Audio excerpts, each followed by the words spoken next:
Ya, assalamualaikum warahmatullahi wabarakatuh. Salam sejahtera bagi kita semua.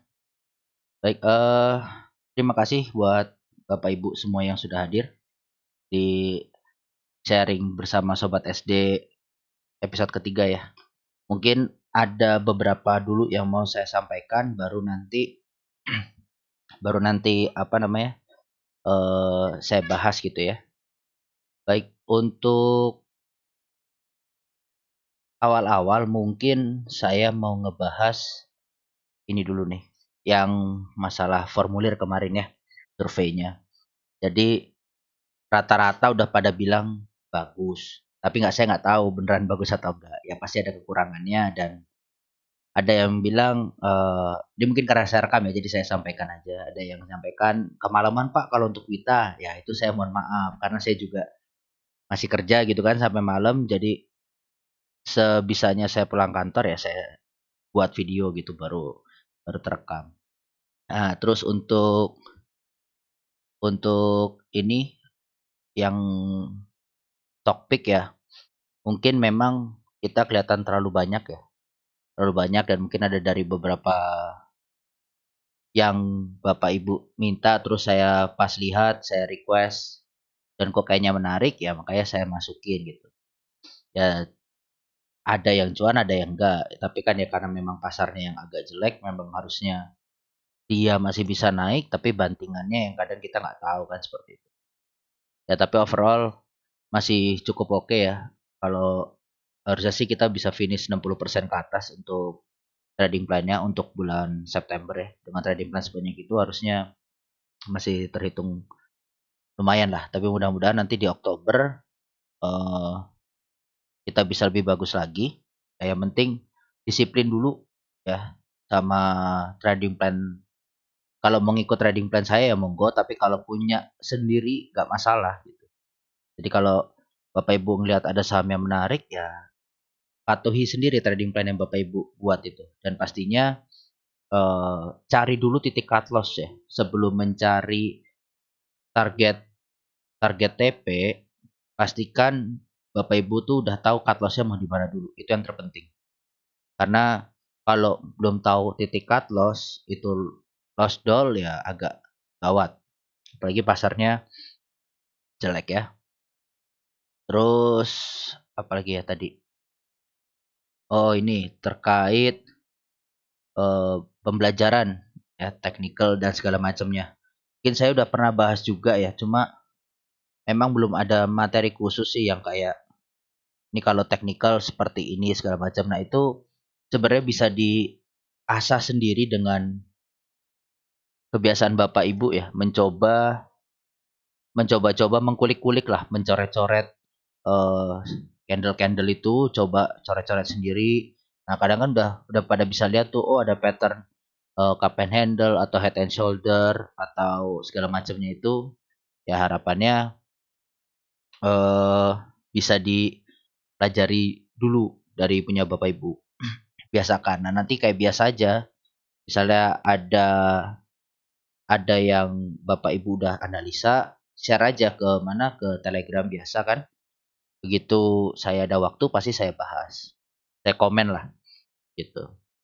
Ya jadi itu dulu aja nanti kalau untuk masalah masalah pembelajarannya ya mungkin ada waktu khusus lah ya. Paling itu aja sih poin-poin yang pentingnya ya. Saya juga nanyain terkait stock pick ya segala macamnya itu ya biar untuk perbaikan lah. Kira-kira gimana sesuai resiko atau enggak. Ada yang cut loss-nya cuma di bawah 2%, ada yang sampai di bawah 6%, 5% gitu ya. Jadi itu yang saya masukin ke resiko tinggi. Kenapa ya? Karena harapannya Bapak Ibu harus bisa siap-siap average down di area 2 gitu. Karena ya pasar namanya kita swing, ya swing kayak gitu. Tapi kalau misalnya dia tiba-tiba naik, ya alhamdulillah gitu kan, puji Tuhan langsung bisa cuan. Nah, untuk hari ini sebenarnya sebelum mungkin nanti ada beberapa saham yang mau ditanyain ya sama teman-teman yang ikut, saya mau ngebahas terkait money management dulu nih. Money management sama eh support dan resisten lagi deh. Itu biasanya kalau Bapak Ibu agak bingung nyari support resistennya di mana, mungkin cara dengan mencari volume yang gede, terus dia membuat rambut atau ekor itu, nah itu bisa jadi support resisten. Nanti akan saya eh, jelaskan langsung gitu. Baik, ini coba saya share dulu untuk ini ya, Excel-nya. Udah kelihatan belum Bapak Ibu? Excel-nya sudah kelihatan Bapak Ibu? Oke, sudah ya. Jadi bentar, bentar.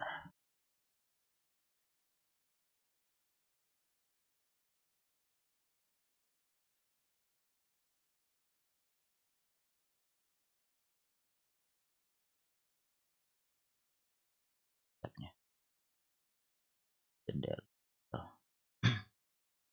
Oke, saya mau ambil contoh dulu untuk di dua saham kita ini ya. Ada TOR dan Gotoh. Ini TOR swing kita yang masih bertahan sampai sekarang dan sekarang masih udah titik di area B1 lagi ya. Dulu udah di area CL, tapi selalu tutupan di 1190 ini area kuat kan berarti kan. Dan harusnya bisa dimanfaatkan. Nah, ini saya kenapa kemarin menanyakan di Google Meet, sorry di formulir itu berapa besar modalnya, berapa lama pengalamannya, dan umurnya. Kenapa? Karena saya pengen tahu sebenarnya berapa banyak sih umur yang masih di bawah 23 tahun atau 25 tahun gitu ya. Terus berapa banyak sih umur yang ada di atas 40 tahun atau range di atas itu lagi ya. Tujuannya itu kan sebenarnya pengen lihat saya tuh untuk memanage risikonya bapak-bapak ini, bapak ibu semua itu sebesar apa sih kira-kira? Karena kalau biasanya di bawah 25 tahun itu masih nafsuan, ya greedy gitu.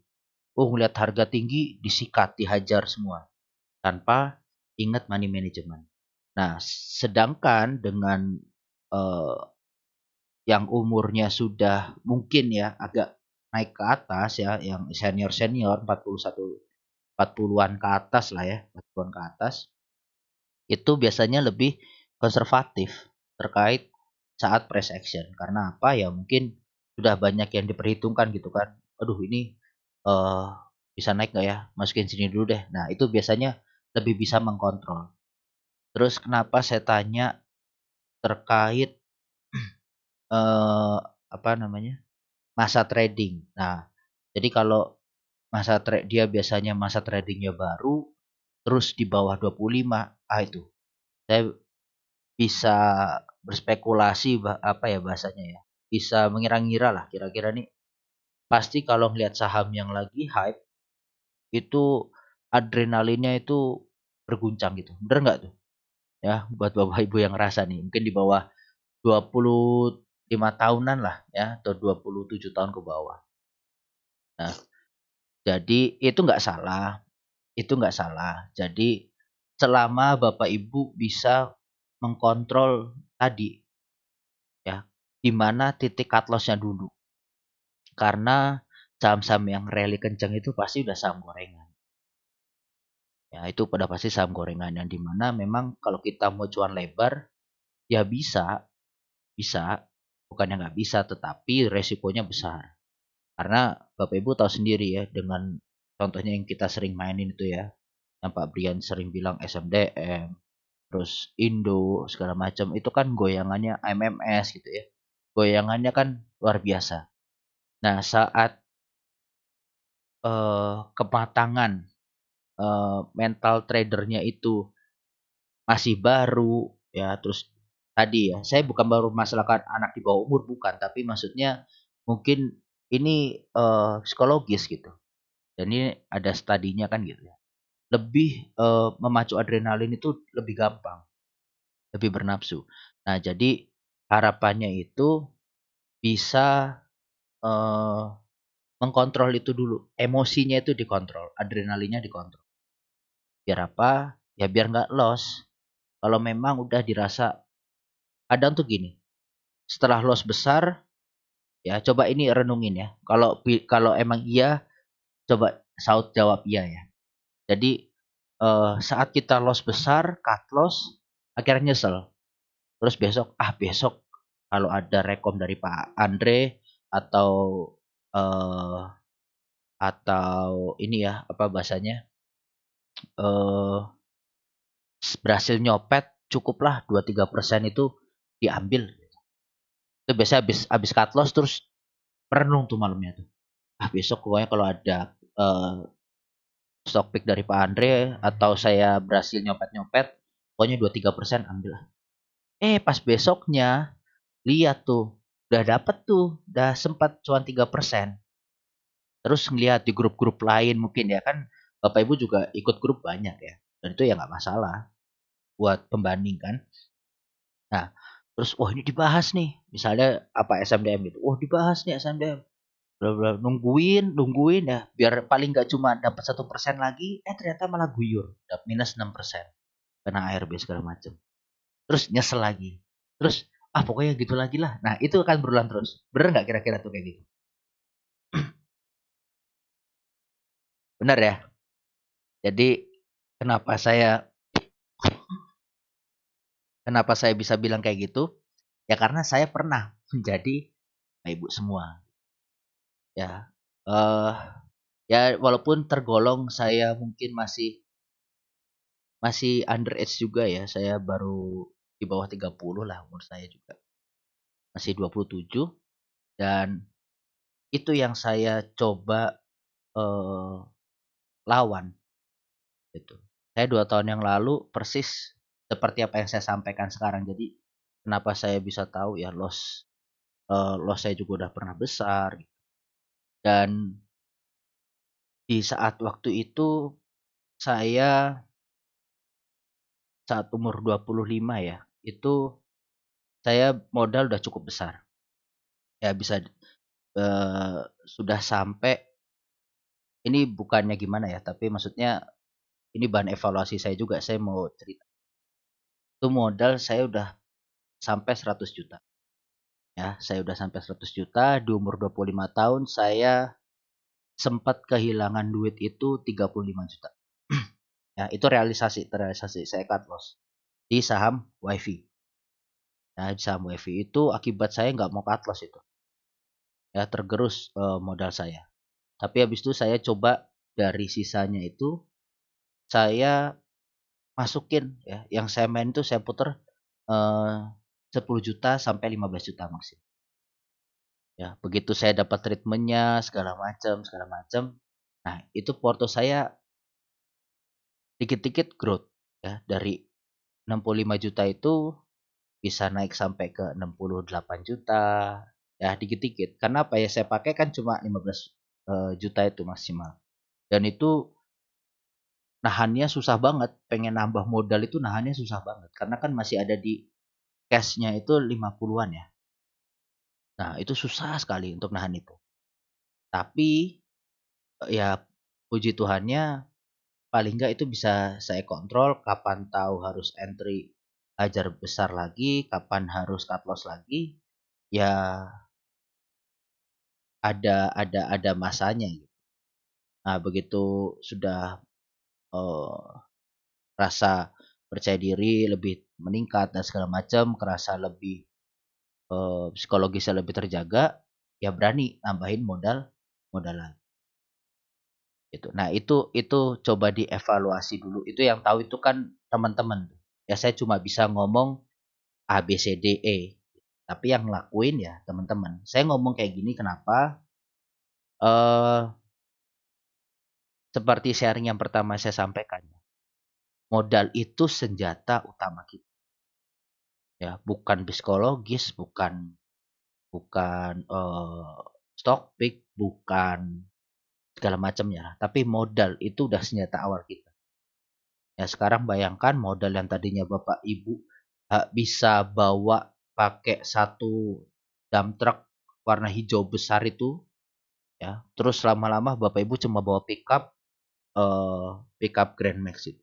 Modalnya tergerus gitu besar. Kan sayang sekali kan. Nah, makanya paling enggak Nggak apa-apa, berawallah dari yang disebut pelan-pelan. Oh, dari becak, terus tiba-tiba ke becak motor misalnya ya kan karena udah ada mesin.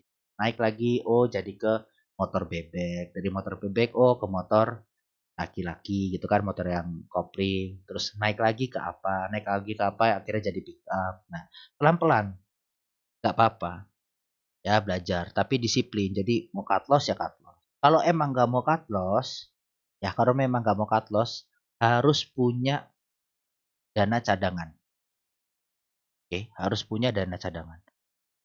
Biar apa? Ya nanti saat dia udah disupport kuatnya, saham itu kan pasti dari naik terus turun ya, support kuat. Nah, Bapak Ibu tuh harus punya peluru di situ. Harus punya peluru untuk biar harga sahamnya turun. Nah, karena gini yang biasanya kita lupa, saat harga itu di atas kita beli, terus turun ke bawah, ya, terus Bapak Ibu nggak ada usaha untuk beli, nurunin, average down gitu kan. Saat harga itu udah sampai ke harganya Bapak Ibu, ya atau tipis di bawahnya, itu dia sudah naik berpersen-persen, berpuluh-puluh persen. Nah, saat harga saham sudah berpuluh-puluh persen, itu kan pasti ada rounding lagi, ada istirahat lagi. Nah, Bapak Ibu baru BEP aja maunya hijau, mau hijau 3%. Nah, padahal dari bawah dia udah naik lagi, udah 20%. Nah, saham udah 20% kan biasanya kalau yang LQ45 udah pasti koreksi, ada koreksi. Ya, jadinya nggak kejemput-jemput. Ya, jadi kalau memang nggak mau cut loss, ya nggak apa-apa. Tapi harus punya peluru cadangan. Itu ya. Terus, kenapa saya juga nanya modal? Ya, kenapa saya nanya modal? Bukannya saya mau mencampuri urusan Bapak Ibu mau pakai peluru berapa besar dan segala macam. Enggak. Tapi hanya ya kalau misalnya Bapak Ibu kan minta ya coba sharing Pak yang terkait teknikal dan segala. Ya, tapi di luar itu ya ada yang lebih penting sebenarnya, pembagian modal, money management. Ya. Eh balik lagi ini setelah saya survei ya yang Bapak Ibu isi di formulir, rata-rata itu paling banyak di range 20 sampai 50 juta. Oke. Ada sekitar berapa ya tadi? 40 persenan kalau nggak salah. Nah, sisanya itu kedua di mana di bawah 20 juta dan sisanya ada di 50 sampai 300 juta. Nah, jadi memang kenapa 20 sampai 50 juta saya masukin nggak range yang lebih besar karena orang biasanya eh, baru masuk ya, punya duit tapi takut juga kehilangan. Nah, itu biasanya rata-rata orang tuh masukin duitnya segitu dulu. Oke, jadi alasannya itu.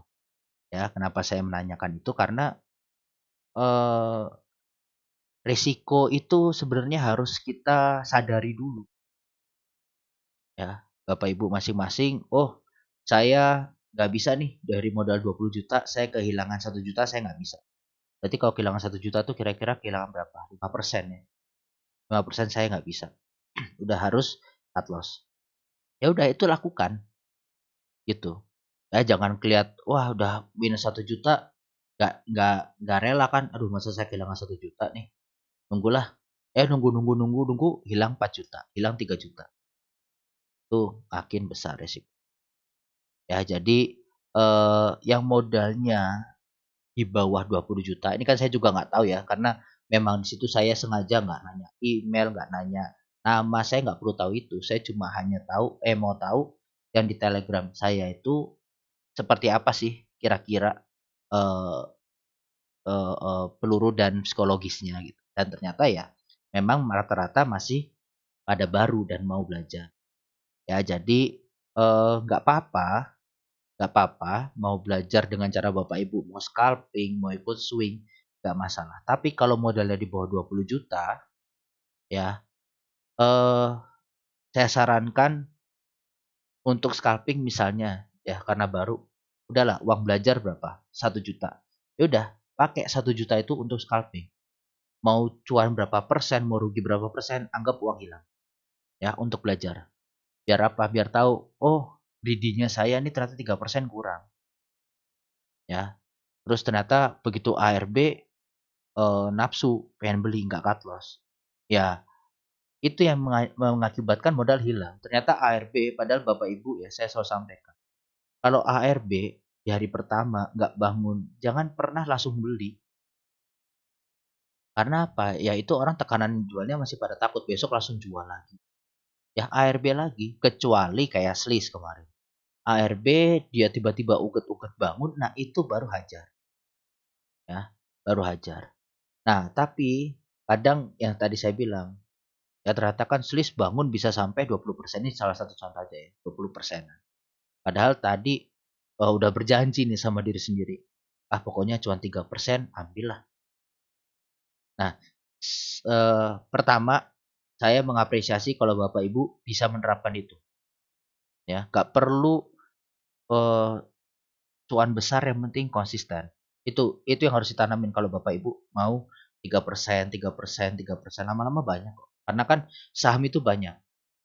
Ya, saham itu banyak. Nggak harus di situ yang harusnya ngejar arah buat nutupin modal. Nah, itu nggak perlu kayak gitu. Itu akan capek kita trading. Ya, ngerasain deh, pasti akan capek. Itu satu. Yang kedua, saat eh, kita sudah loss besar, terus mengharapkan arah tadi, kalau Bapak Ibu 3% nggak mau TP, ya pasang trailing stop. Ya, pasang trailing stop itu. Itu wajib. Kenapa? Jadi saat ada bantingan lagi, Bapak Ibu tuh masih cuan. Ya, Bapak Ibu tuh masih cuan. Gitu. Nah, cuma memang terkadang trailing stop nggak kayak yang di tempat saya gitu kan, yang bisa high price, dia turun berapa persen dari high-nya, itu otomatis langsung ke cut. Mungkin ada yang pakai, oh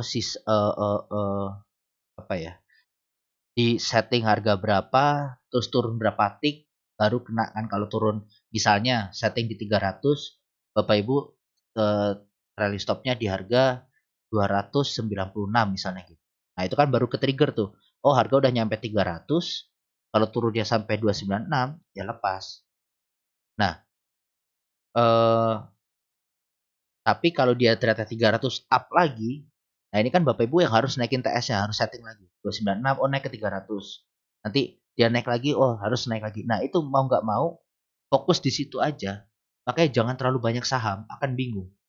Ya apalagi main di scalping. Gitu. Cukup fokus di satu, nggak perlu nyari-nyari. Oh saham apa yang kemarin lari, oh SMDM. Ya SMDM masuk. Oh ini saham Sliss masuk juga. Oh saham ini masuk juga. Nah itu akan kemungkinan loss kita itu akan 70% meningkat. Karena kita nggak fokus. Tapi kalau Bapak Ibu fokus, oke misalnya saya mau bisnis aja masuk. Nah, dengan modal misalnya 10 juta di bawah 20 juta kan tadi, 10 juta. Nah, 10 juta dengan dikumpulin satu tempat bisnis. Terus Bapak Ibu eh, maintain itu, naikin TS segala macam, fokus di situ aja.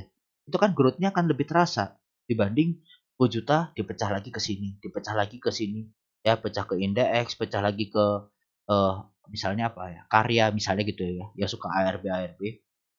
Nah, kalau ARB udah nih, oh psikologis kita, aduh ini ARB, aduh ini ARB, yang serius udah keringet dingin nih, aduh masa ini ARB lagi sih, udahlah taking profit aja, padahal baru 5%.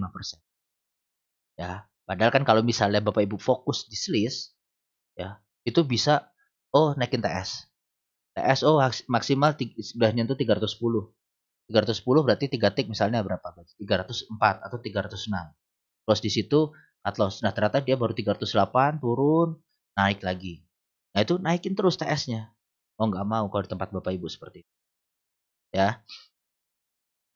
Itu satu. Terus ya intinya tadi ya, scalping itu kita kan masih pemula.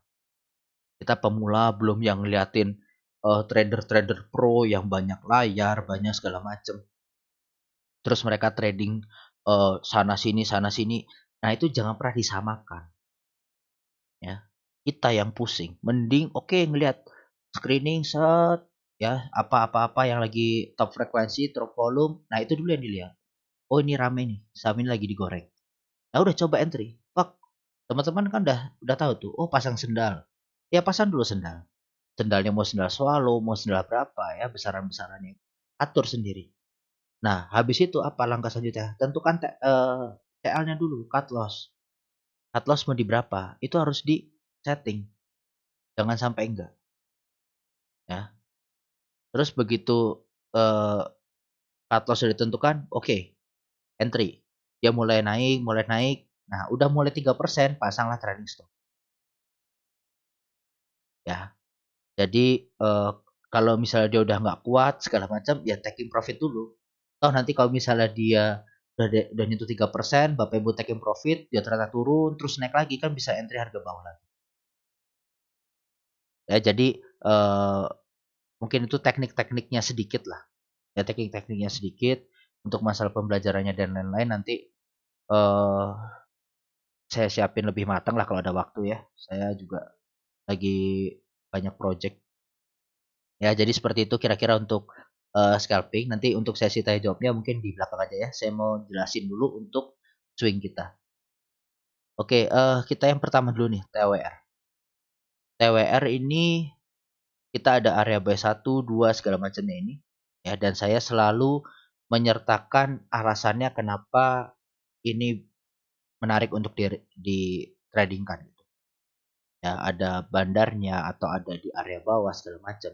Nah, saat saya rekom ini bandarnya itu kan luar biasa bagus. Oke, dan harganya nggak kemana-mana. Harganya di situ aja, akum. Nah, itu berarti sideways dengan akum. Tetapi tiba-tiba jebol. Bukan jebol ya, apa ya? Ya jebol lah, longsor. Longsor sampai sempat di bawah 1190 ini berkali-kali. Tapi tutupan selalu di paling nggak di sini. Ini nggak usah di cut loss karena ini berarti supportnya dia menunjang dan bener kan. Sampai saat ini harganya naik. Ya, jadi nah ini manfaatnya untuk money management. Mungkin yang masih bingung ya, nanti mungkin yang nonton juga Bapak Ibu, money management ini. Ya, saya gambarkan dengan TWR masuk di 20 juta dengan trading plan seperti ini, apa sih yang harus dilakukan? Nah, ini. Oke. Pertama bagi modal dulu. Di area B1 ini mau masuk berapa persen? Ini mau 30% diubah, terus ini mau jadi ini kan kalau kita ubah langsung berubah nih dia. Ya, 70%. Nah, ini udah berubah otomatis. Jadi ini eh saya pakai ini untuk kalau mau beli ya. Oh, saya melihat, oh masuk sini setting. Ya udah antri saya sekian sekian sekian sekian sekian. Tuh. Nah, ini kan rata-rata ini sama semua area B1. Tapi kalau Bapak Ibu mau dibagi lagi, ini lebih kecil lagi 10%, 10% terus ini baru gede di sini nggak masalah. Kenapa saya 25%, di sini masuk 2 juta? Ya kalau gitu kan. Udah dia tiba-tiba jalan aja langsung ngacir, langsung jalan, ya paling nggak udah lumayan lah berapa persen dari 2 juta kan gitu. Belum sempat masuk ya. Nah, jadi itu resikonya Bapak Ibu itu yang harus Bapak Ibu pahami. Ya, pembagian money management ini bisa Bapak Ibu atur sendiri sesuai resikonya. Ini saya hanya gambaran. Ya, dengan modal 40% dibagi 25% setiap pembeliannya. Berarti 8 juta ini kita bagi dulu bagi 4 kali. 2 juta, 2 juta, 2 juta dihargain sini. Nah, terus yang area buy 2 ini juga 12 juta. Nah, apa sih Pak dampaknya? Bapak ini kenapa selalu ngasih area buy 1, buy 2, terus areanya lebar-lebar lagi? Apa dampaknya? Ini dampaknya. Oke. Jadi ini Excel buatan saya juga. Ya, dengan harga segini tadi harga price-nya kita paling enggak, nah ini kan eh saya belum buletin ya ke atas. Biasanya kan pasti bulet bulet ya angkanya. Oh, berarti ini cuma bisa beli 16 lot, 16 lot, 16 lot, 16 lot harusnya 1.600 kan. Ya ini abaikan aja lah. Ini pembelajaran aja. Oke, ini udah dihitung fee-nya segala macamnya. Ini fee-nya kita hilangin aja dulu ya. Kita akan coba mau lihat apa dampaknya ke money management ini. Nah, setelah setelah kita beli piramid seperti ini dengan dengan trading kita yang seperti ini, money management seperti ini, ya, kita itu mendapatkan average-nya di sini 1.221. Sorry.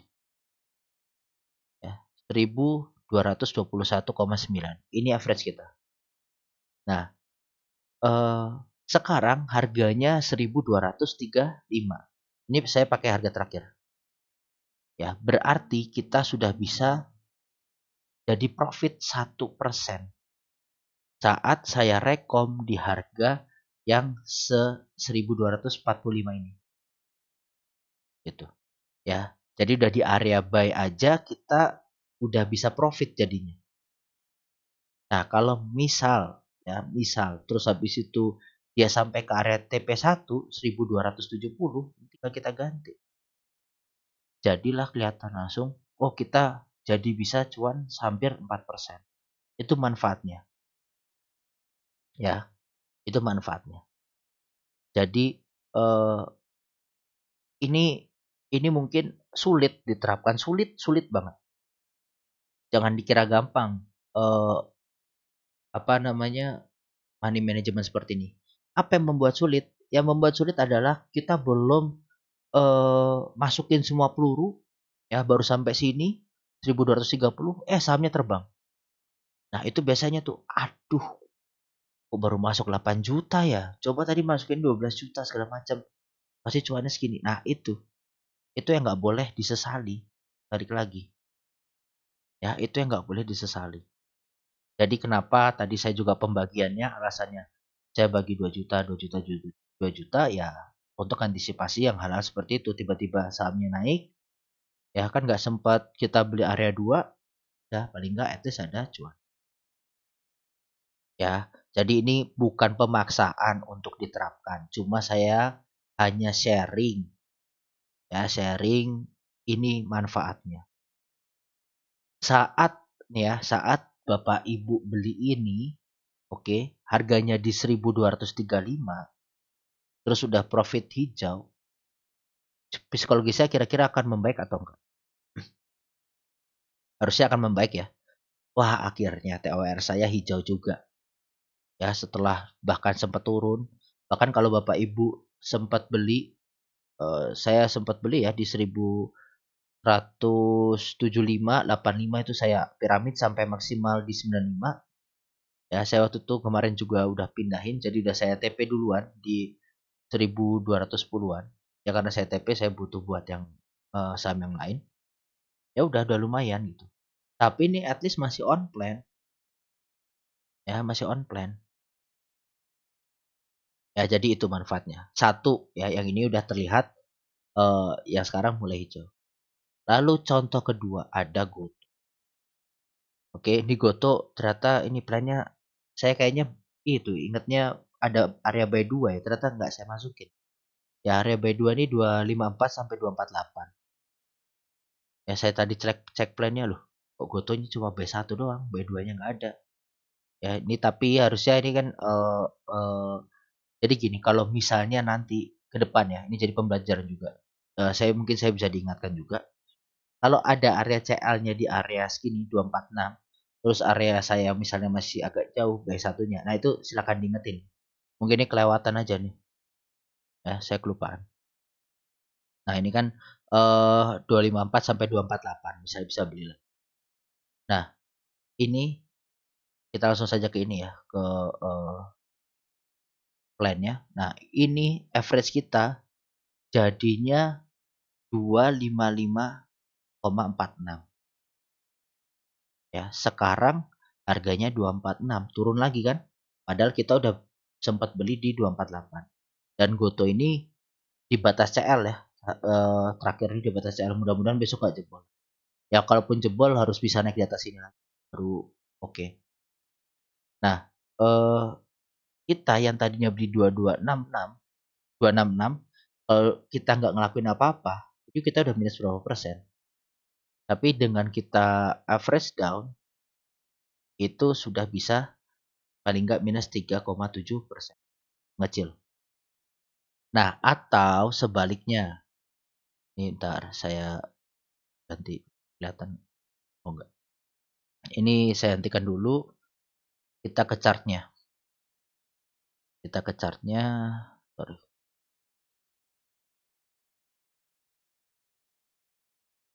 Nah, ini ke chartnya. Muncul ya? Muncul ya Bapak Ibu? Chartnya Goto. Nah, jadi eh kita itu kan beli di sini pas breakout dengan volume oke. Jadi ini candle seperti ini potensinya sebenarnya akurasinya cukup besar untuk bisa lanjut. Nah, ini kan area TP1 kita 272 dan ya udah hit tapi bentar banget, bentar banget dan ini nggak dapet sih harusnya. Dan makanya ini masih on plan ya. Tapi kalau Bapak Ibu tadi menerapkan semua area dibeli dengan money management, lihat saat pada ini tanggal berapa? Nggak kelihatan. Berapa sih? Punya saya kehalangan. Ya ini tanggal berapa nih? 30, 29, 28. Ya tanggal 28 September. Nah, pas saat tanggal 28 September, tadi kan average kita berapa? 255. Nah, ini udah sempat nyentuh 266. Oke, udah sempat nyentuh 266. Berarti kalau kita tadi balik lagi ke Excel-nya, kita balik lagi ke Excel-nya, saat harga kita average kita 255 dan itu 2266, kita udah cuan 4% loh. Ya. Nah, ini balik lagi. Jadi kalau misalnya udah seperti ini, nah Bapak Ibu bisa pasang TS. Jadi gini, eh trading plan saya ataupun orang lain, bahkan mungkin Bapak Ibu juga, itu kan pasti ada namanya plan gagal. Ya, ada plan gagal, ada plan berhasil. Nah, kalau misalnya plan saya itu ternyata gagal, ya ada kemungkinan gagal dan Bapak Ibu nggak mau ngikutin, nggak apa-apa. Itu kan fungsinya Bapak Ibu menganalisa lagi. Ya, saya selalu sampaikan, tolong analisa lagi. Jangan ditelan mentah-mentah. Nah, ini saat udah 266, ini udah 4%. Lumayan. Nah, ini Bapak Ibu mau jual 266, oke bisa 264 lah. Pasti dapat. 3%. 600.000. Nah, ini kalau Bapak Ibu ini mau jual dulu, ya monggo. Gitu. Bisa aja. Ya. Jadi, nggak harus kaku ngikutin trading plan saya. Nggak harus kaku wah plannya Pak Andre bisa sampai 272. Ya tapi balik lagi, plan saya belum tentu juga berhasil yang seperti Bapak Ibu tahu. Ya kita ada beberapa plan yang berhasil, ada yang enggak ya.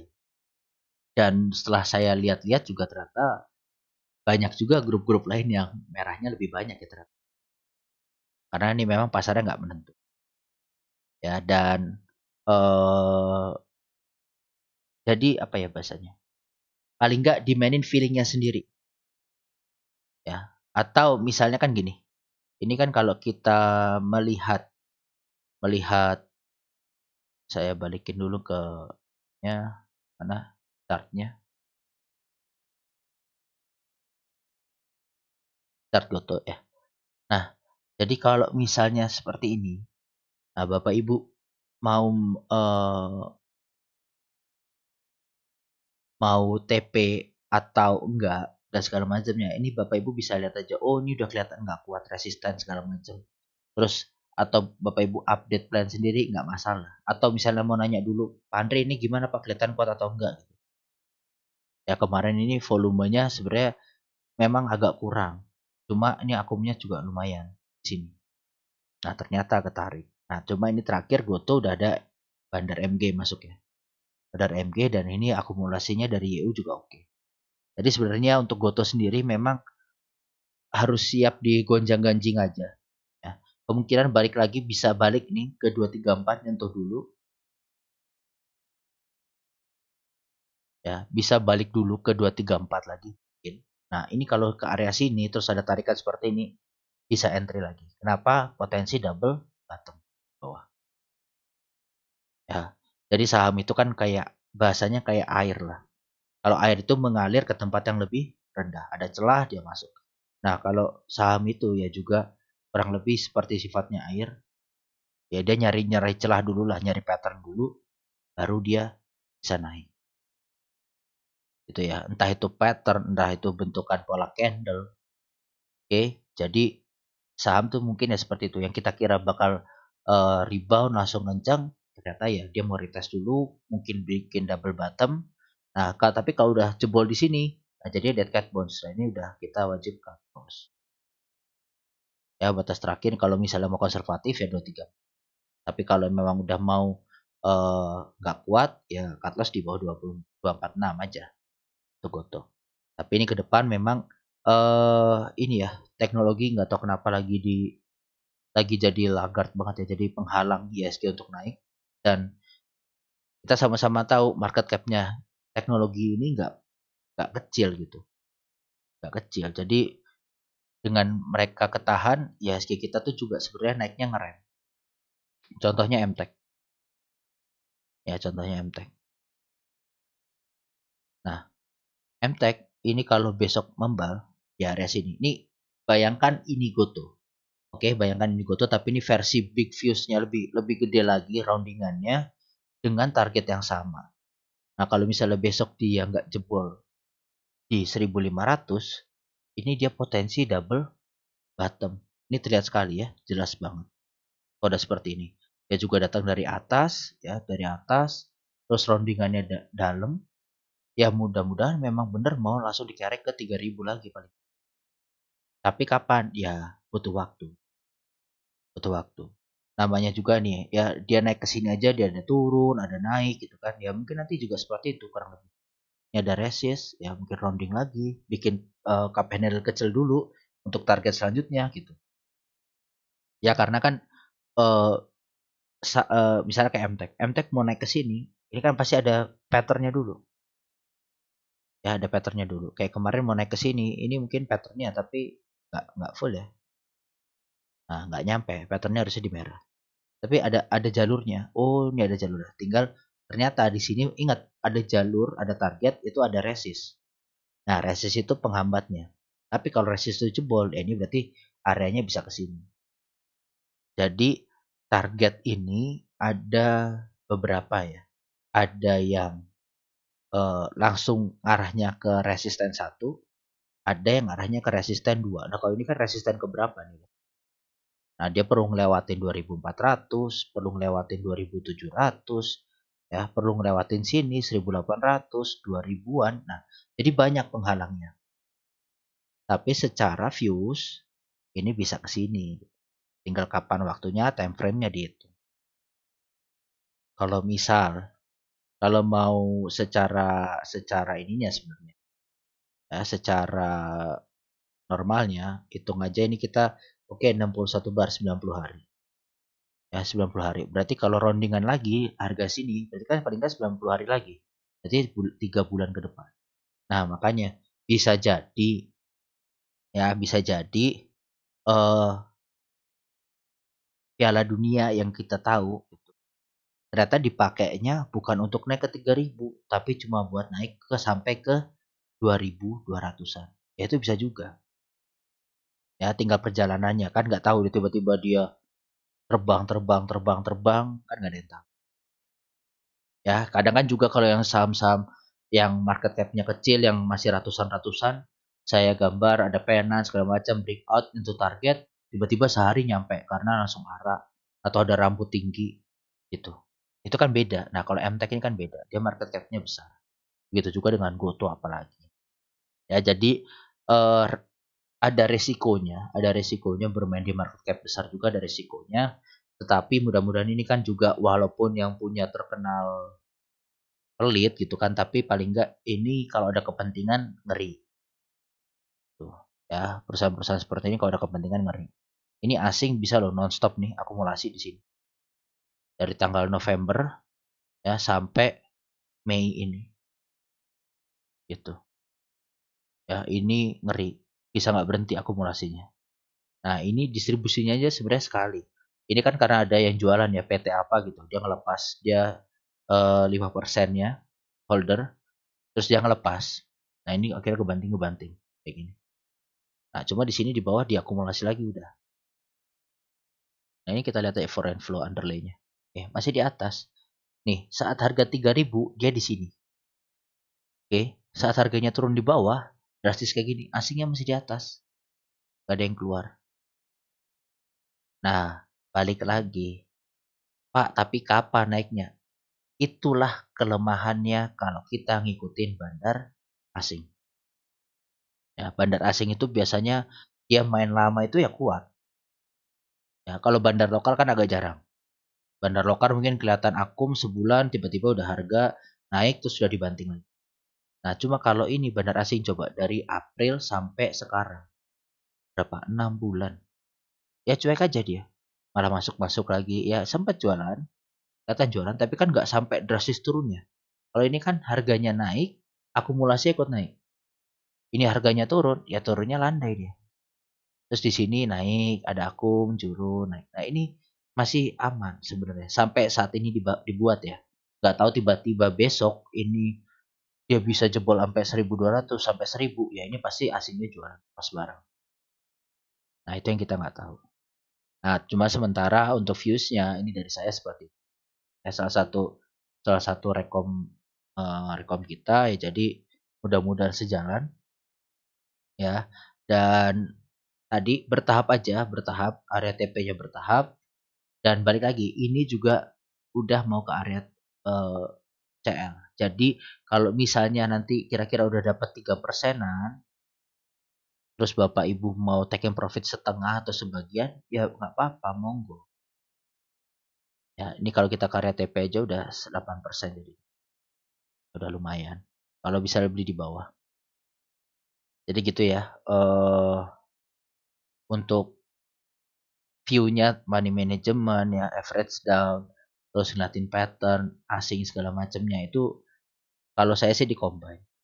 Ya saya kan Bapak Ibu tahu sendiri, saya nggak pernah pakai RSI, nggak pernah pakai MACD, nggak pernah pakai hal-hal lain itu karena itu kalau saya pribadi membuat bingung. Tapi kalau Bapak Ibu suka, cocok, ya nggak apa-apa, pakai aja. Misal Bapak Ibu udah ngeliat nih, ya ngeliat, oh dari view-nya Pak Andri seperti ini untuk MTEK. Ya tapi dari stokastik dia ternyata belum oversold. Coba RSI.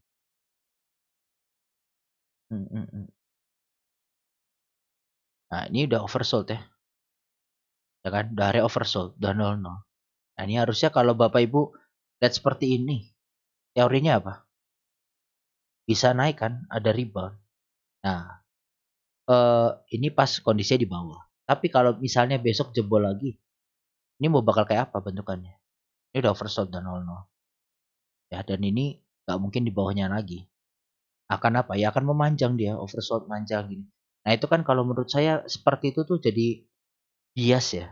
Jadi bias. Oke. Dan ini baru naik berapa persen tiba-tiba udah di atas, udah area overbought. Jadi kalau saya sendiri nggak pakai inilah, terlalu risky buat saya, riskan ya, seperti itu. Baik, saya kira untuk sharingnya dari saya seperti itu ya, kurang lebihnya. Jadi harapannya ke depan buat Bapak Ibu yang mungkin baru baru masuk ke dunia saham dan segala macamnya, nggak perlu buru-buru. Ya, nggak perlu buru-buru, pelan-pelan, pelajarin, modal misalnya ada tadi 10 juta, ya yang dipakai main untuk investasi misalnya 3 juta. Kalau misal takut. Ya dan apalagi eh kayak kemarin ya di grup ada beberapa yang sudah eh stres, udah mulai bingung cut loss sana sini segala macam. Ya itu karena mungkin penyebabnya nggak fokus terlalu banyak ngeliat saham. Oh ngeliat saham ini terbang, oh ngeliat saham ini terbang. Ya cuek aja kalau saya sih. Gitu. Ya jadi misal udah terlanjur masuk di suatu saham ya maksimalkan biar bisa keluar dulu. Gimana caranya? Entah mau cut loss yang udah terlalu dalam tapi ada duit yang bisa diselamatkan di saham lain, ya nggak apa-apa. Ya misalnya mau cut loss di saham MTEK dulu mau masukin ke saham Goto misalnya atau sebaliknya, ya nggak apa-apa. Itu pilihannya Bapak Ibu masing-masing. Seperti itu ya mungkin untuk sharing saya. Mungkin ada yang bertanya dulu sekarang. Siapa? Ya, boleh Pak Erlan.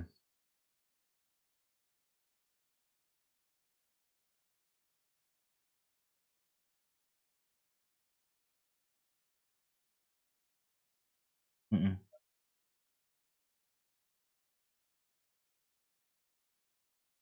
Ya,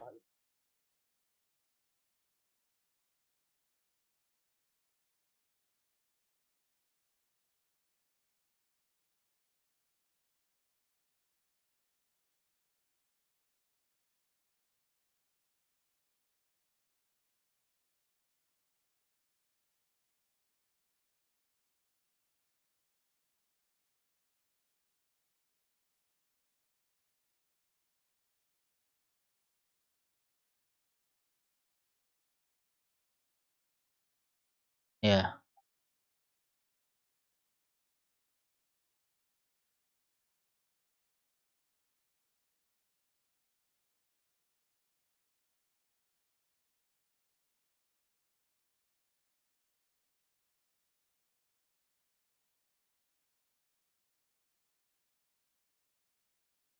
mm-mm.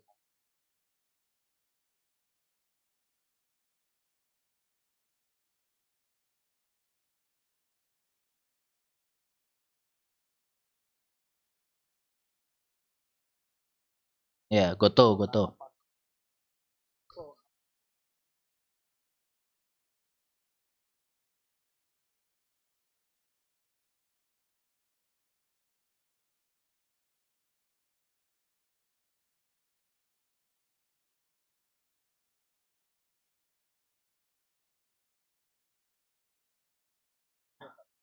Oh ya, oke. Siap-siap, masukan ya. Oke. Jadi nanti ke depan mungkin ada beberapa saham yang saya udah pernah kayak gitu ya Pak Erlan ya. CL pertama terus ada CL konservatif.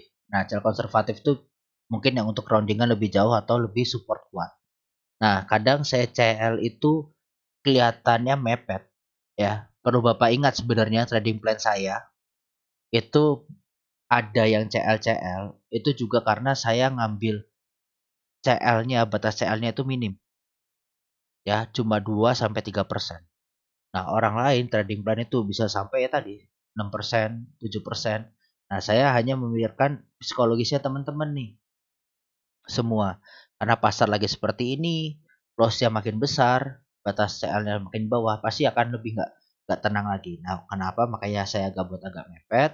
Ya tadi tujuannya. Nah, tapi nanti mungkin kayak masukan buat, dari Pak Erlan ya. Nanti ke depan mungkin saya buat ada CL konservatif yang dimana ya kalau memang itu jebol ya sudah nggak ada babi bu lagi gitu kan ya, langsung dah los.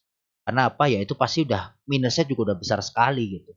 Nah jangan sampai udah minus besar melihat angka udah minus 10% terus bapak ibu makin nggak mau cut loss. Nah itu udah masalah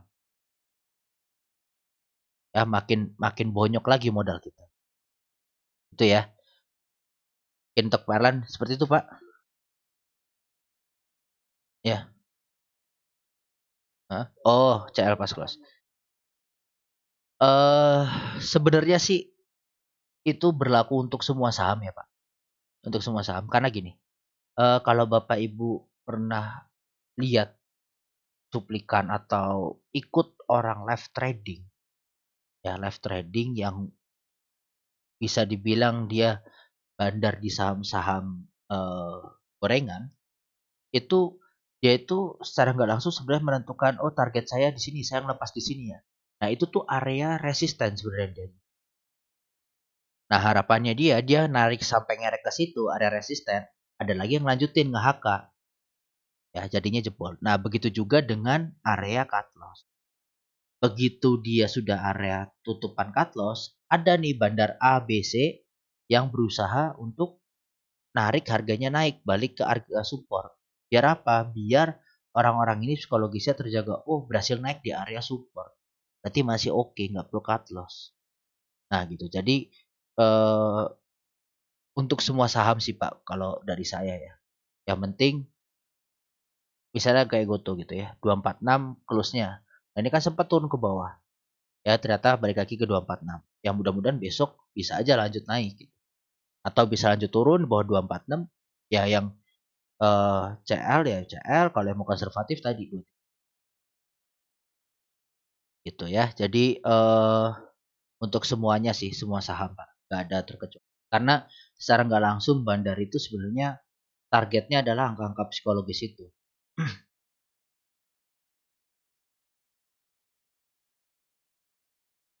Nah, kalau ARB beda lagi. Ya, biasanya ARB itu kan udah nyangkut. Tapi balik lagi, setelah saya lihat-lihat juga ya, ternyata nggak semuanya saham ARB, terus ARB, ya tiba-tiba udah di area support bangun, membal, ya kan? Kayak AMMS kita segala macam itu area begitu di area support, all ya juga area support, ARB bangun. Nah, itu kan berarti bandarnya mencoba membuat gambaran ya seperti menggiring kita untuk oh ini loh berarti di harga 300 misalnya gitu ya. Saham call ini kuat gitu. Nah, itu dia mau bentuk perspektif seperti itu. Nah, makanya selama di harga 300 itu mudah-mudahan psikologis orang A, B, C, D, E, F, G semuanya itu bisa ikut beli dan harganya nggak jebol. Makanya saya bilang tutupan di harga sekian. Ya itu udah terbukti juga kan di TOWR ya. Terbukti juga berhari-hari tutupan di harga 1190 ya mau ditarik turun sampai 1075, 1065 ya ternyata sampai sekarang masih rounding naik. Nah, itulah psikologis orang, oh dia masih di atas 1190, masih oke, masih bisa terus. Nah, seperti itu. Ya, ada lagi yang mau ditanyain? Untuk ini, ya Parlan. Untuk Ali, ini ada yang dijawab ya. Sentimennya CPO belum ada. Ya jadi untuk CPO sekarang memang lagi melempem Pak. Jadi saya juga kemarin terakhir rekom TAPG itu ya. Untuk CPO setelahnya saya belum pernah rekom lagi karena saya lihat eh pasarnya kurang oke untuk CPO. Harganya kemarin sempat naik cuma nggak berpengaruh terhadap sahamnya jadi nggak saya bahas dan nggak saya rekom gitu. Jadi udah itu ditinggalin dulu kecuali Bapak punya ya di Ali coba kita buka aja. Kita bahas dulu. Ali. Bentar, ini belum saya share ya.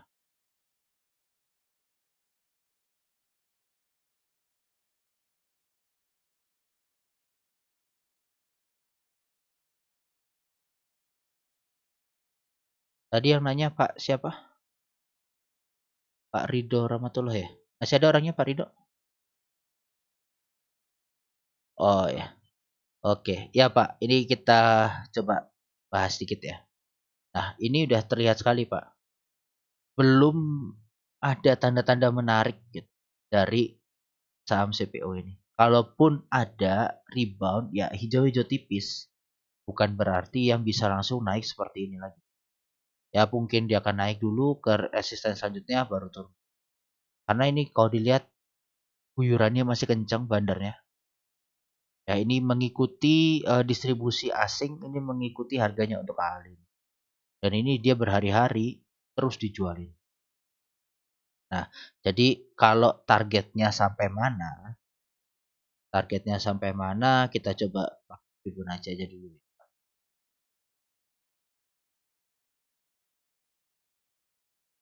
Nah, ini ada target di 8150-an. 8150 ini kembali berapa?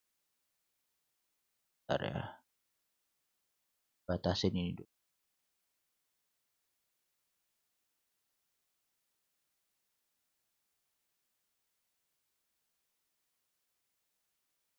Nah, jadi coba dilihat untuk area-area ini selama di area orange ini ada pantulan mungkin akan ada pantulan rebound sedikit. Dan ini harusnya sih udah ada rebound ya. Ini kan 0,5, 1,1, 1,1. Nah, ini minusnya kecil-kecil kelihatannya nih. Tapi ya turun terus. Ya berapa persen kalau diakumulasi dari jebol di sini. Nah, ARB lah itu aneh ya. Dia dengan akumulatif 4 hari udah ARB. Nah, apakah ini akan ada rebound atau enggak? Nah, ini kita perlu perlu perlu lihat dulu Pak. Jangan buru-buru entry ya dengan adanya koreksi-koreksi seperti ini. Kalau berdasarkan histori, di sini kan area pantulannya Ali nih, orange ini. Nah, kalau misalnya memang memanfaatkan itu, ya monggo untuk SOS Pak bahasanya. Bapak punya di harga berapa Pak?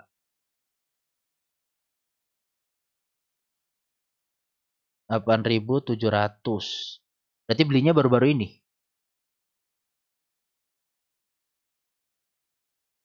Oh ya, pas-pas di sini lah ya. Berarti sekarang minusnya kurang lebih ya 6 persenan, 5 sampai 6 persen ya. Nah, jadi kalau misalnya memang mau keluar dulu ya, ini besok dilihat di area kuning ini Pak. Area 8.100 sampai 8.200-an. Nah, ini coba dilihat kalau misalnya memang ada pantulan, ya coba bisa di entry. Nah, tapi ini harus entry ya, Bapak. Dan nanti tekniknya itu misal Bapak masuk di sini 10 lot. Oke, yang kemarin 10 lot, ini besok 10 lot. Kalau misalnya mau keluar full ngandelin pantulan ya bisa. Tapi kalau 10 lot kurang. Harus paling enggak 10 lot ya paling enggak 20 sampai 30 lot. Biar apa? Biar average-nya kan turun. Nah, saat membal ke sini ini udah hijau. Nah, bisa keluar paling enggak cuan tipis. Nah, tapi kalau misalnya memang dana terbatas, ya manfaatin SOS namanya. Sell on strength. Begitu Bapak di sini average down, ya beli 10, ya udah manfaatin pantulannya seberapanya. Misal dia pakai Fibonacci lagi deh.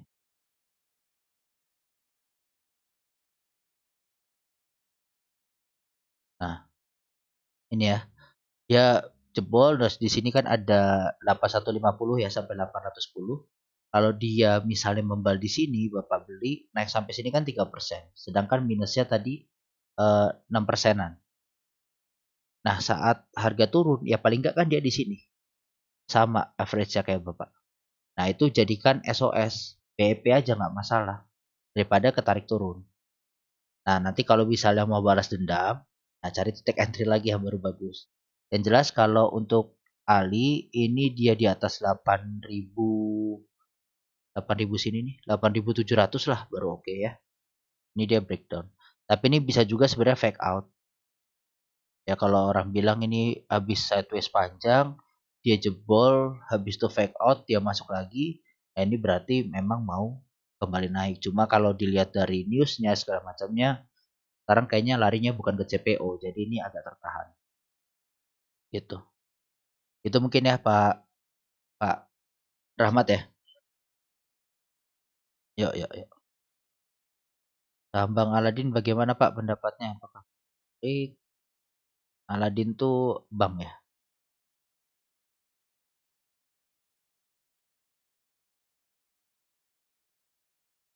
Hmm? Ya, bentar ya. Bang dulu nih.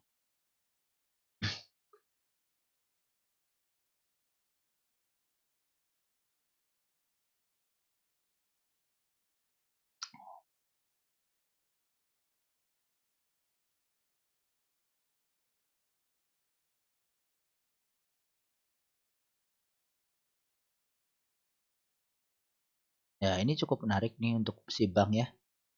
Kondisinya dia sudah turun lama dan ini area-area memang pantulannya dia. Untuk Bang, udah pernah saya buat juga ya analisa lama makanya tadi muncul udah ada support dan segala macam ini. Nah, ini ada dua opsi, Pak. Siapa tadi nanya? Sorry, Bu Winda ya. Bu Winda ya. Nah, mungkin ada dua opsi, Bu. Yang pertama, dia bisa entry kalau jebol di 1750 atau mau entry sekarang bisa dengan catatan cut loss di bawah 1650.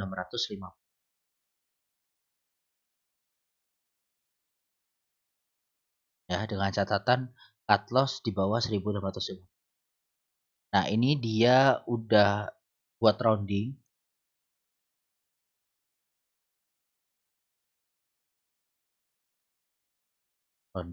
Nah, kalau ini jebol, potensinya dia inverted head and shoulder memang. Dengan targetnya untuk bank breakout kita ke nih, pas ya, resisten selanjutnya di 1950-an. Gitu. Jadi ada dua opsi, mau entry sekarang bisa. Ini secara secara resisten psikologis dia udah jebol.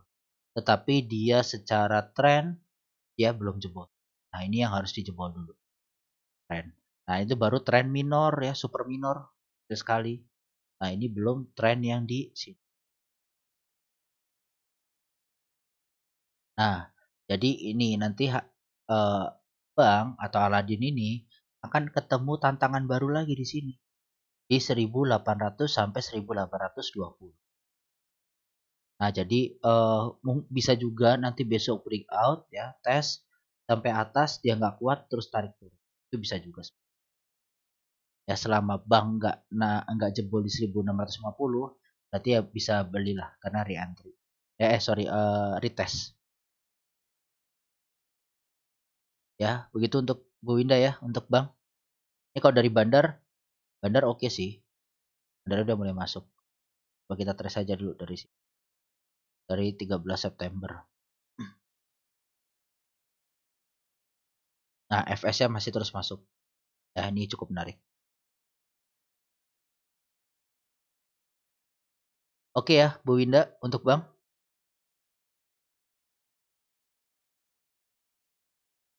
Nah, tadi siapa? Pak Wan, Bana apa Pak? BABP.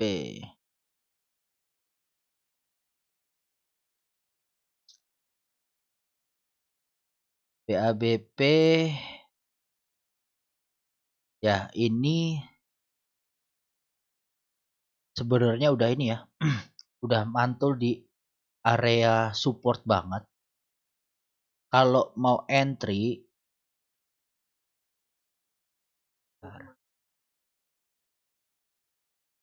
udah masuk di situ. Nah, kalau udah entry 107, udah batas cut loss 105, Pak. Tutupan ya. Jadi selama dia misalnya turunan, nah ini kan dia dekat angka psikologis nih, 100. Nah, 105, 107 ini nih area support atau resistennya dia sebelumnya nih, Pak. Jadi ini harusnya bisa kuat. Nah, begitu ini jebol kan dia reboundnya cepat. Nah, coba kan ini lagi hype-hype-nya dia ya. Ini kan dulu gorengannya bank-bank kecil kan. Bank ini sempat ISG-nya drop tapi bank-bank kecilnya naiknya gitu kan. Yang masalah akuisisi itulah dulu pokoknya kitanya. Nah, kalau udah seperti ini, entry di titik seperti ini sebenarnya untuk kita para trader itu ya cukup oke lah. Kenapa? Karena resikonya udah kecil banget. Kita bisa bilang resikonya kecil. Nah, memang ada dua resiko nanti Pak Wan ya. Jadi kalau udah di bawah 105 saat jam trading, udah 104 aja Bapak mau langsung cut loss, ya nggak apa-apa. Misalnya ada resiko ada plus minusnya. Ini minus 2,5%. Ya kan? Kalau masih jam trading, tapi ternyata dia tutupan di atas 105.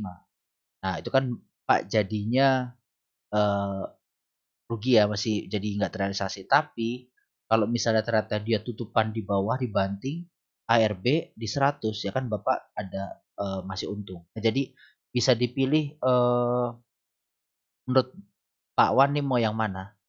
Balik lagi kalau saya sih tetap ya, mending closean. Jadi close itu ya kalau saya bilang eh close di bawah sekian gitu 105. Nah, close itu maksudnya saat udah jam 14.45 ke atas. gitu. Kalau dia nggak berhasil naik, ya udah haki aja langsung CL. Ya, tapi kalau misalnya dia masih kuat, tiba-tiba ada tarikan ke atas, ya nggak usah dijual. Itu udah contohnya saya bisa bilang gitu karena dari Theo ya, terus Goto kemarin.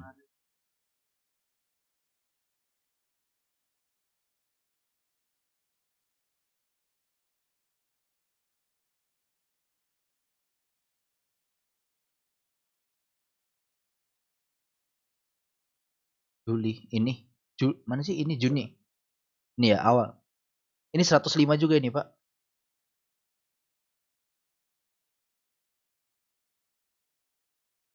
Hmm. Eh pas apa? Pas close atau pas jam trading? Ya kalau pas close ya. Pokoknya di bawah 105 close. Tapi kalau masih 105 nggak apa, masih bisa lah. Ada kemungkinan. Ya ini kan dia eh indikasi double top nih. Kalau kita tarik ke neckline-nya nih. Ini kan emang targetnya dia nih di sini. Target penurunannya. Nah, tinggal lihat aja ini pasar udah mau nyelesain target satunya atau masih mau nargetin sampai ke target duanya. Ini kalau target 2 dia bisa sampai ke 90-an, 97. Nah, ini karena ini areanya sama, ya areanya sama, bisa dicoba pakai kayak oke, 105 ini 94. Ya berarti kan 90-an di sesuai dengan target keduanya.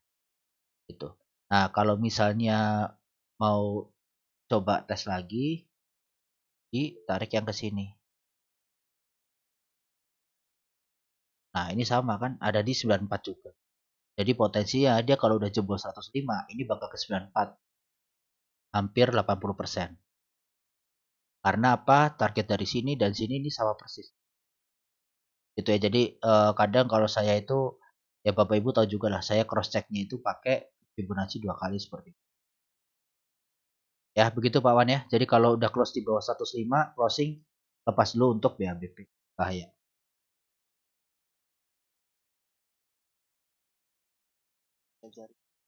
Asingnya ya. Coba dari tanggal 21 ya.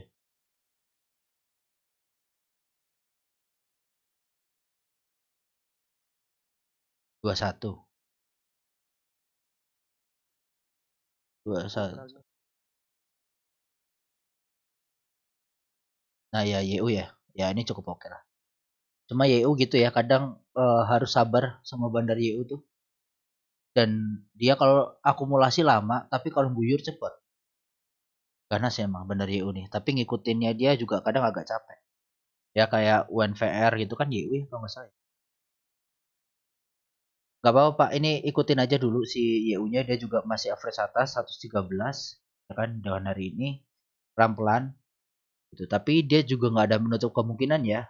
Dia tiba-tiba masih akumulasi mau sampai 94 juga masih bisa Pak.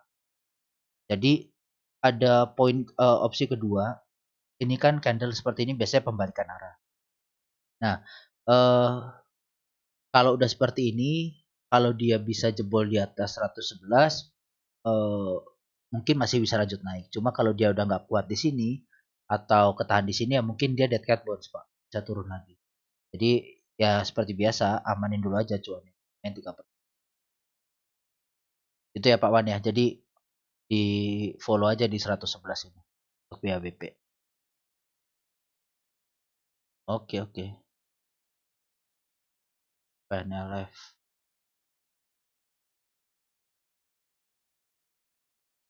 Bentar, ini kita batasin ya sampai jam 9 ya. Nah, saya juga masih ada acara lain nanti. PNLF ya. PNLF longsor ya. Setelah di area 500-an itu. 500 up.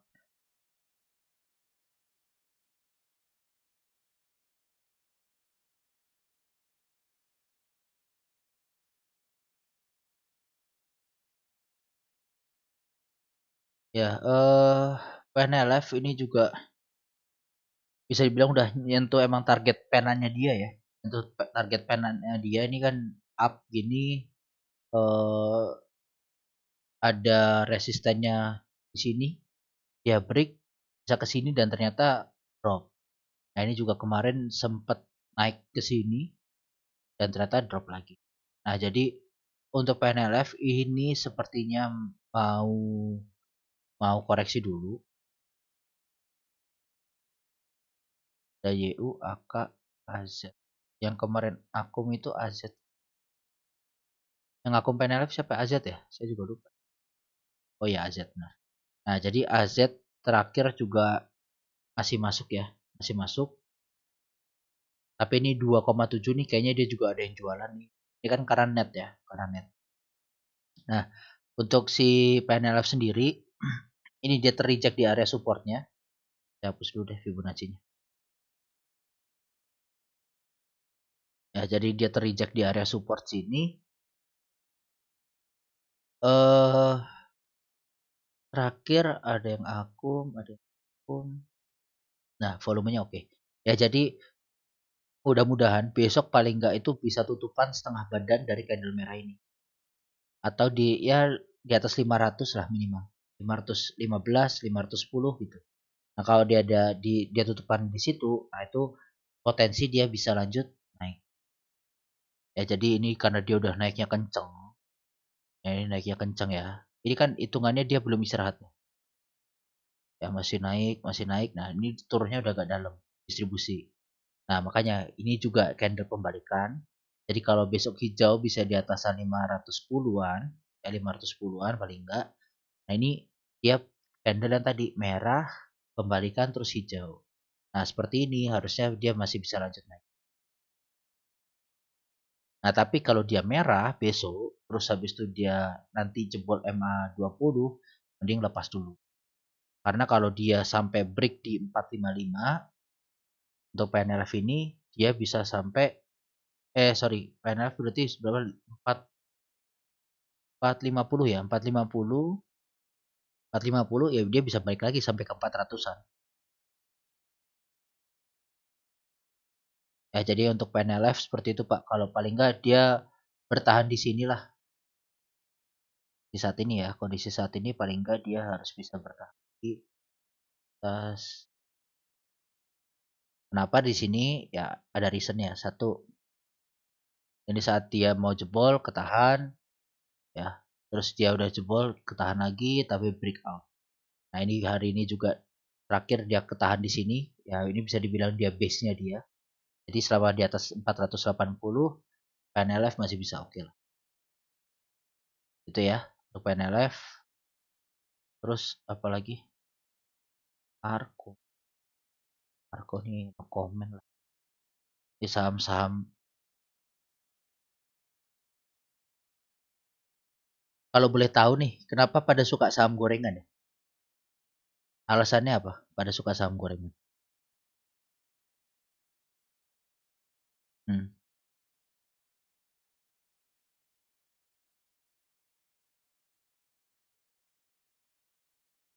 Ah, gimana? Heeh.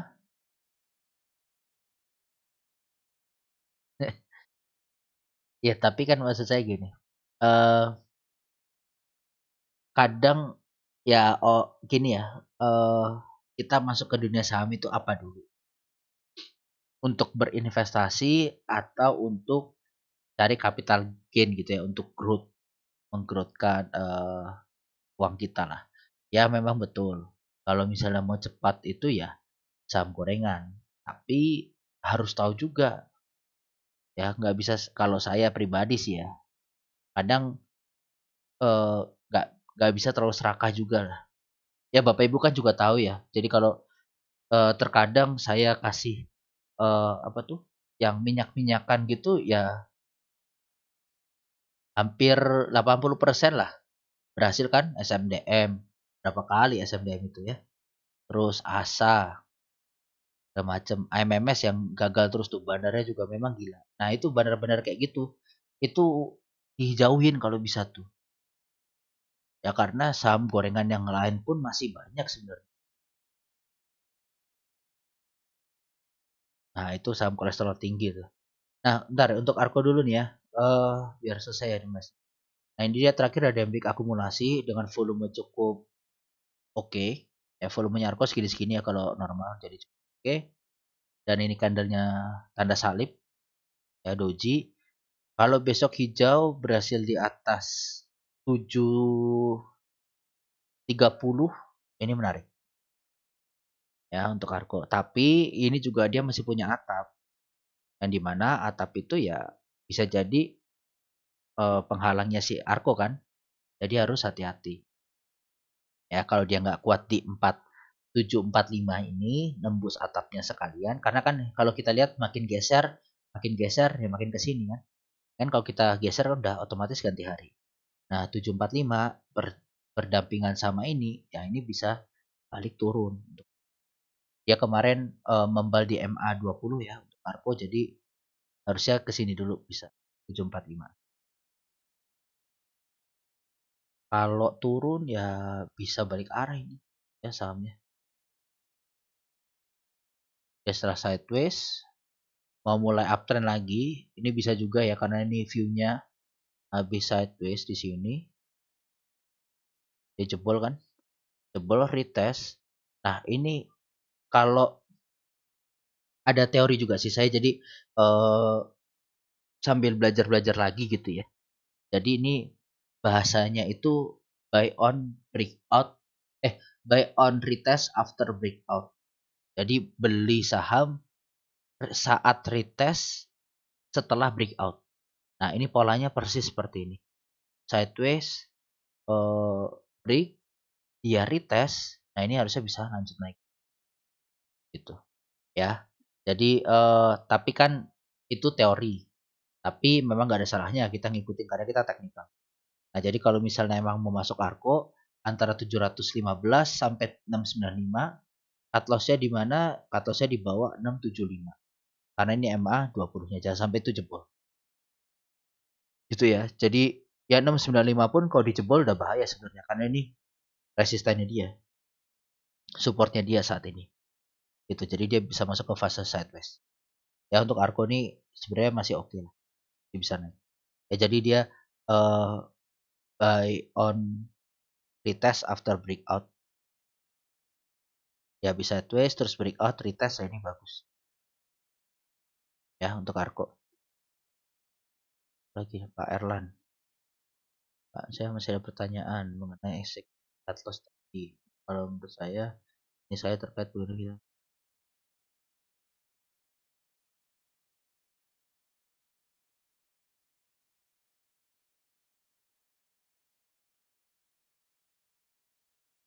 Ya, untuk jamnya ya Pak Erlan. Jadi balik lagi sih kalau saya udah 14.50 ya 14.50 terus dia harganya udah nggak gerak atau dia nanti gerak ya udah pokoknya saya di situ lah 14.50. Jadi 5 menit setelah mulai berhenti ya pasar itu. Berhenti pasar kan 14.45 an ya.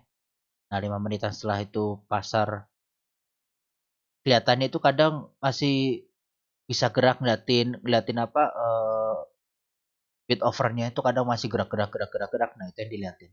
Jadi kalau misalnya memang cut loss cukup satu tick aja. Ya, jadi kalau cut loss tuh cukup satu tick.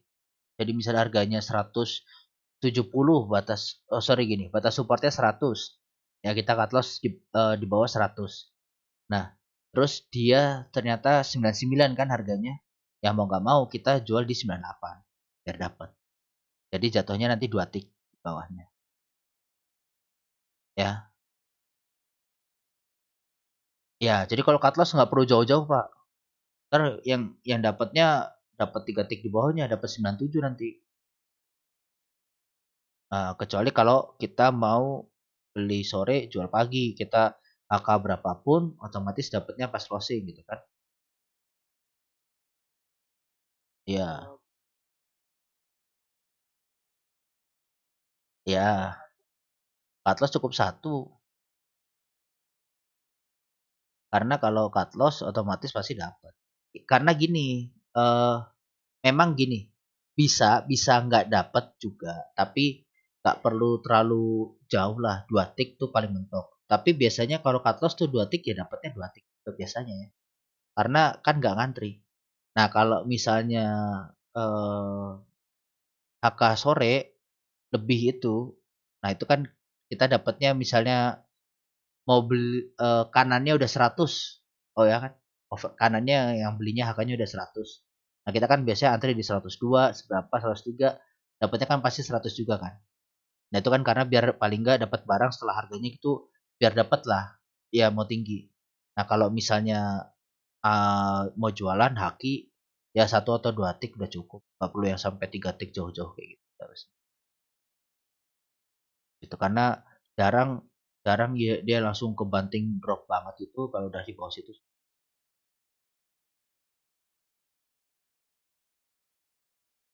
Ya, tinggal 10 menit lagi. Bahas gorengan pekat dong Pak. AMMS sudah layak entry atau belum? Gorengan pekat ini yang bikin kolesterol ya.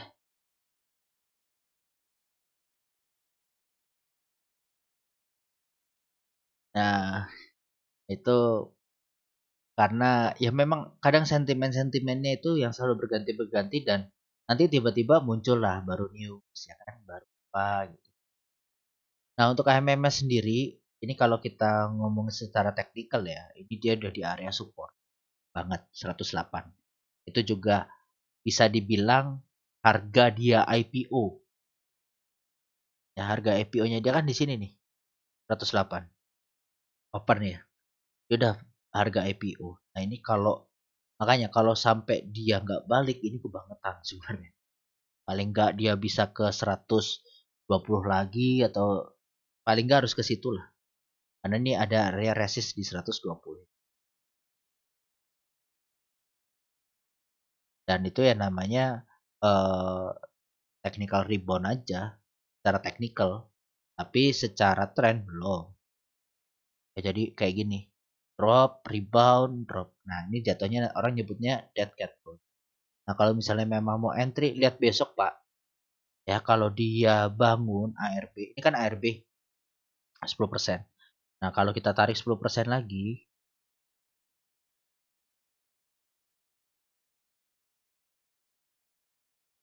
nah 97-an ya.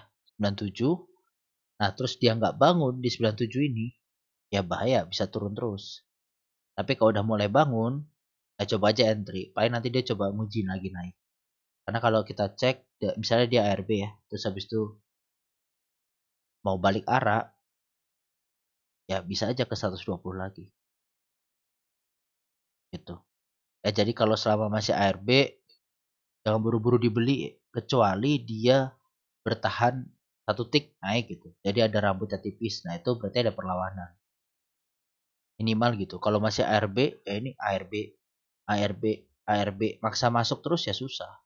Kayak kita waktu itu ya di sini ya, ARB. Di mana? Oh ya benar di sini, ARB nih, ya kan?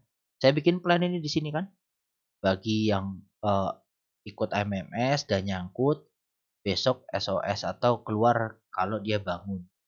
Ya saya dapat di 158, masih masih 2 tik di pucuk ya. Nah, jadi begitu melihat oh bisa 158 keluar keluar saya. Dan ternyata lanjut turun. Ya, jadi itu bahayanya kalau misalnya kita berani nampung di ARB dan nggak bangun ya udah konsekuensi. Nah, kalau misalnya memang Bapak suka sama saham seperti ini, pantengin, pantengin bid overnya. Begitu udah mulai tipis, ya baru HK entry. Ikut dia naik rally berapa persen, langsung jual lagi. Kalau bisa dia drop lagi, lihat lagi. Kalau masih udah makin tebal ya jangan entry. Jadi kalau kalau MMS ini saya lihat ya Bapak entry lah saat itu sisa 3.000 lot atau udah tanda-tanda tuh 10.000 lot tuh. Udah 10.000 lot untuk 3.000 lot ya udah aja. Nah, itu biasanya bangun. Bangun berapa persen, terus drop lagi. Kayak gini nih bangun terus berapa persen. Nah, 2 persenan drop lagi gitu. Jadi incer aja MMS kalau misalnya kayak gitu. Tapi untuk rally panjang lagi belum ada sinyalnya. Jadi sabar aja dulu. Ya gitu. Itu ya. Baik, saya kira udah dulu. Oh, nih ada nih terakhir nih. Aku mau tanya Pak Ria. Sektor properti, consumer, teknologi dan retail di otomotif dan banyak FPMX dan SMS. Kalau MPMX, kalau MPMX secara view besar ini sebenarnya masih oke. Ya, masih oke. Ini ya bandarnya taking profit aja. Ya kalau udah seperti ini bandar taking profit yang tujuannya biasanya memang untuk dikerek lebih naik lagi. Karena apa? Ya jadi gini, bandar itu juga basicnya pasti dia paham teknikal. Itu satu ya, yang perlu kita pahami. Basicnya dia paham teknikal. Jadi saat kalau Bapak Ibu perhatikan analisa saya, saat sudah menyentuh target resisten, ya berarti target hijau, atau target merah penurunan, itu pasti ada reversal. Ya, kenapa kok bisa pas? Ya karena itu bandar ngincer ke situ gitu. Karena dia juga paham teknikal. Contohnya apa? IHSG kita. Ya, saya nggak tahu kalau orang lain kemarin eh, basicnya apa ya. Tapi kalau saya menyampaikan ya karena saya melihat di sini ada pattern, dia bisa break. Nah ke sini dan ini pas ada MA 200 dan ini pas.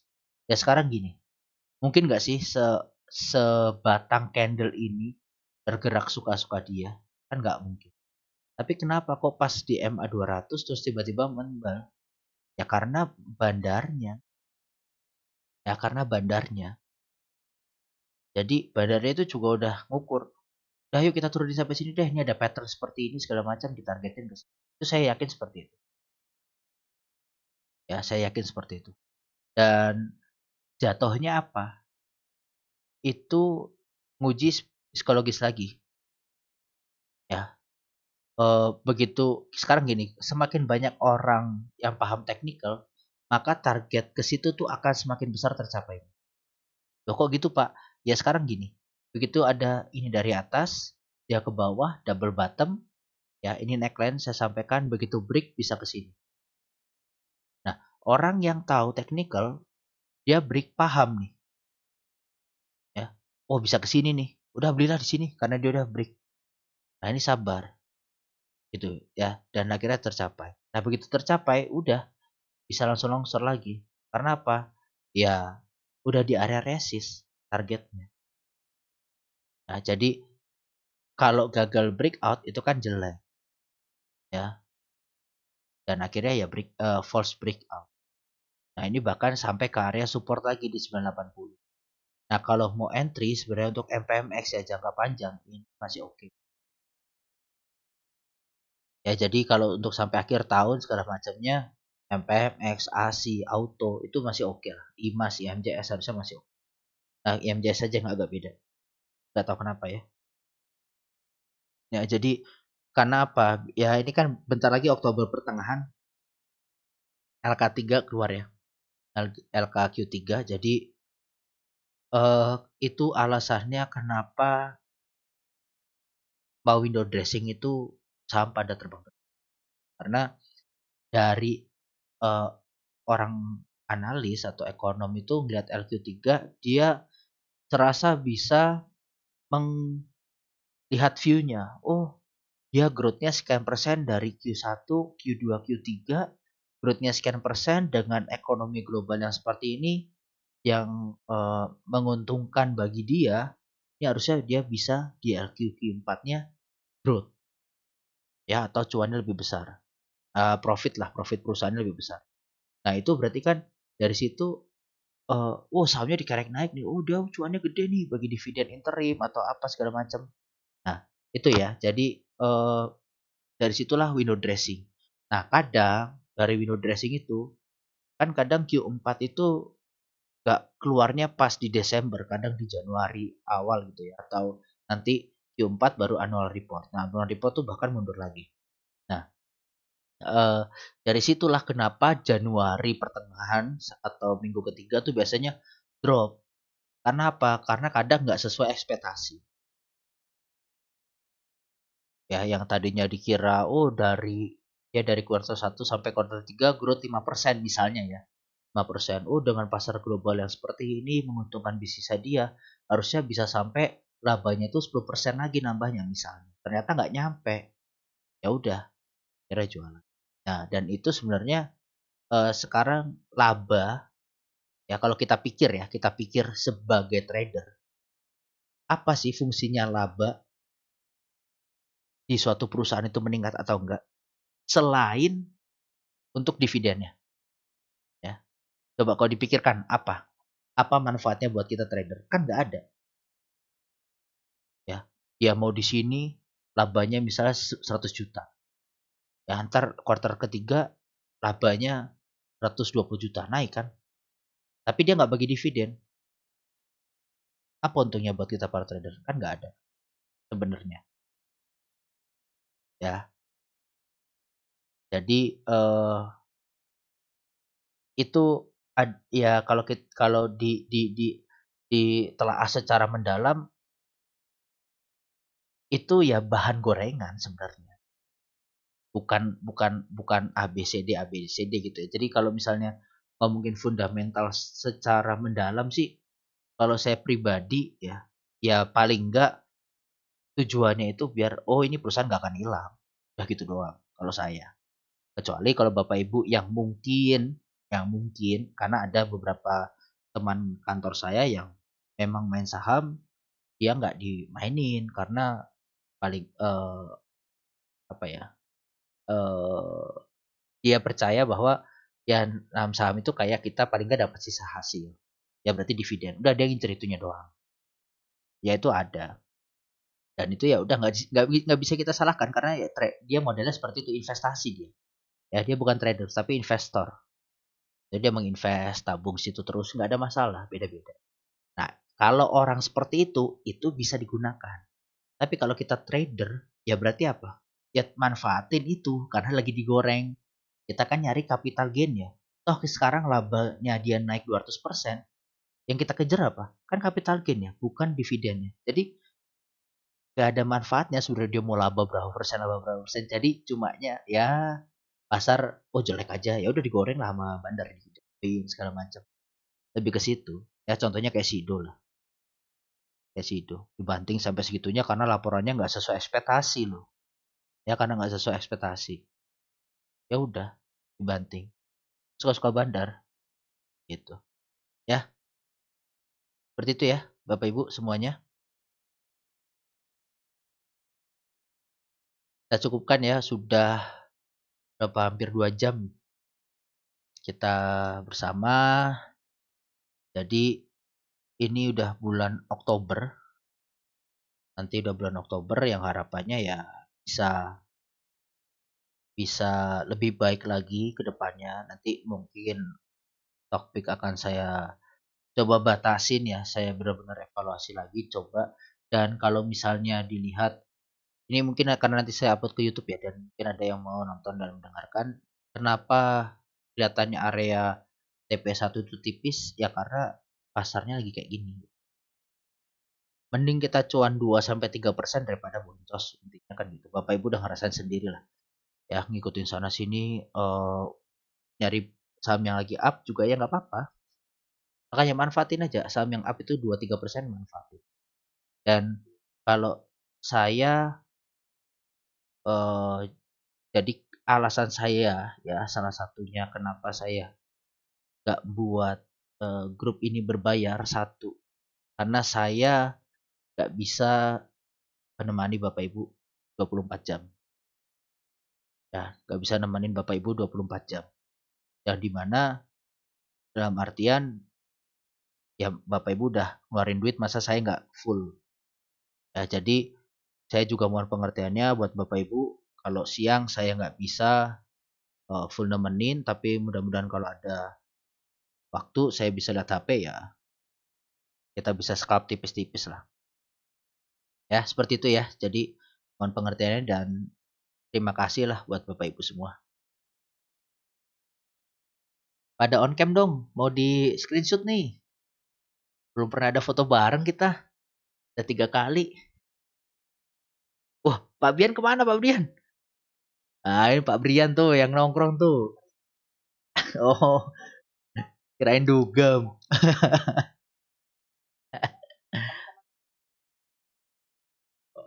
Oh, mantap. Yoi. Ntar. On cam ya. Saya screenshot. Senyum. 1, 2, 3. Oke. Ya, makasih ya Bapak Ibu semuanya yang sudah bergabung. Mudah-mudahan bermanfaat ya sharing kita kali ini. Mohon maaf kalau misalnya ada salah-salah kata. Jadi saya nggak ada maksud untuk menyindir ya sama sekali. Kalau ada terasa tersindir ya mohon maaf. Jadi ya itu ada kisah real nyata yang bisa jadi pembelajaran kita. Jangan sampai orang A itu udah boncos terus berlaku juga di kita. Gitu. Jangan sampai. Mudah-mudahan tuh Pak Erlan cuan, semuanya bisa cuan kan gitu ya. Jadi amin ya, amin pelan-pelan. Nah nanti ya yang swing lebar kita Pak Erlan patokannya. Iyalah. Nah itu yang penting tuh psikologis kita ya. Jadi kalau memang dirasa pasarnya lagi jelek, Bapak Ibu nggak bisa nanggung resikonya, stop dulu aja. Ya nggak perlu ngejar cuan, stop aja, tunggu ISG atau drop atau saham yang Bapak Ibu inter sampai support kuatnya, baru mau entry itu nggak, karena resikonya makin tipis. Ya seperti itu. Oke, terima kasih Bapak Ibu. Semoga bulan Oktober bisa menjadi lebih baik lagi. Ya, semoga psikologis kita kan ya. Nanti telepon bandarnya dulu lah. Ya, oke. Siapa tuh? Pak Erlan ya? Pak Erlan tuh temennya bandar semua.